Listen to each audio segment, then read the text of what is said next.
Sa unang tingin, akala mo fishball o tusok-tusok lang. Pero dahil nga mag-uundas, uso nga sa ating mga Pilipino ang nagluluto ng mga kakanin o kaya ng mga mamimerienda. Kung wala ka pa ngang lulutuin bukas, eto na lang yung gawin mo, mura na at masarap pa.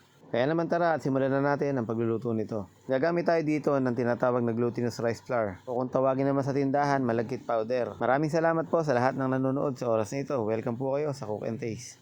Kalahating kilo itong rice powder natin tapos titimplahan muna natin ito ng asukal. Mga 4 na kutsarang asukal lang ang ilalagay natin dito. Tapos maglalagay din tayo dito ng mga 1 kurot lang na asin. Then gagamit tayo dito ng coconut milk. Ang gagawin natin sa coconut milk, uunti-untiin lang natin ang pagbubuhos. Naghanda ako dito ng 2 cup ng coconut milk. Habang binubuhos ko naman itong coconut milk, dahan-dahan ko naman itong hinahalo. Para nga hindi tayo sumobra sa ating paglalagay. Kasi ang gagawin natin dito ay dough. Kailangan kasi ay hindi siya lumata. Kailangan ay sakto lang. Kung nakakita na kayo ng gumagawa ng mga bilo-bilo o kaya ng palitaw, ganun ang ating gagawin.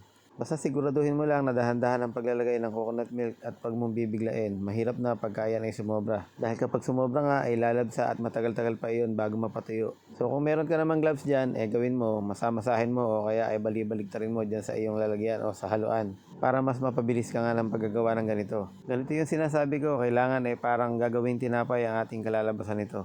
Okay na muna to at itatabi ko muna. Ngayon naman gagawa tayo ng ating gagawin latik. Gagamit tayo dito ng coconut cream. Ito naman yung ating kakanggata. So ilalagay lang natin ito sa pan tapos nga mahinang apoy and then halu-haluin mo lang ng bahagya. Hintayin mo lang hanggang sa maging latik. So wag mo lalakasan yung apoy, kailangan medyo mahina lang talaga. Ganyan naman ang mangyayari dyan, makikita mo naman magko-color brown na siya.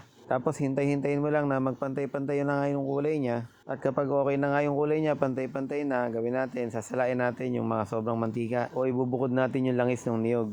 So dito na nga tayo dadako sa ating main event kung saan ay lulutuin na nga natin itong ating gagawing masarap na merienda. Naglagay muna ako ng 1 litrong tubig dito sa ating kawali tapos nilagyan muna natin ito ng mga siguro mga 1/8 na asukal o 1/2 cup lang muna. So ito muna yung ating gagawing mixture. Tunawin mo lang yung asukal and then pagka okay na, pwede na natin patakan niya ng vanilla kung meron kayong vanilla para nga mas dagdag aroma. Tapos punta tayo dito sa mixture and then magbilog-bilog lang na ganyan. Tapos pigain mo yung pinakagitna para maliit na palitaw and then ilagay mo na nga doon sa ating pinapakulo. So ayan, fast forward lang natin para mapabilis ang ating proseso. Hintayin mo na nga lang kumulo at mauubos din yung inyong mixture na yan. Then ganyan, itsura niya pagka kumukulo para ka naghahalo ng fishball. So para malaman nating luto na yan, kailangan lumulutang na siya lahat. Tapos idagdag na natin yung ating natitira pang asukal. Bali umubos ako dito ng 1/4 kilo ng asukal. Then ilagay na natin yung ating latik. So yung latik, nakita niyo naman medyo nagbubuo siya pag nasala na. Kailangan paghiwa-hiwalayin mo lang kasi nga magsasama-sama yan pagka sinala mo. Lalo na pagka lumamig na at nahipa na nga ng hangin para siyang tumitigas. Tapos para mas maganda laban, meron ako dito ng 1 garapon ng minatamis na langka. Ilalagay na nga natin lahat dyan. Para nga hindi boring, para naman may kasama yung ating palitaw na maliliit. Ngayon naman kung tatanungin nyo ako kung pwede bang lagyan ng saging o pwede bang lagyan ng sago, pwede. Para na lang kayong nagluto ng ginataang halo-halo. O diba? Basta ang mahalaga ay meron tayong maihahanda o meron tayong maluluto pagka may okasyon. At yun nga po palang mga napadala natin ng konting gigas, pasensya na po kayo sa ating nakakayanan. So yun naman pong ayaw maniwala sa akin na hindi naman daw totoo.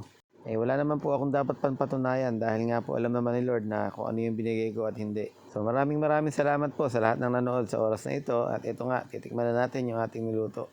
Kung nagustuhan mo naman yung video natin, baka naman pwedeng pakicomment mo na kung taga saan ka. I love you all.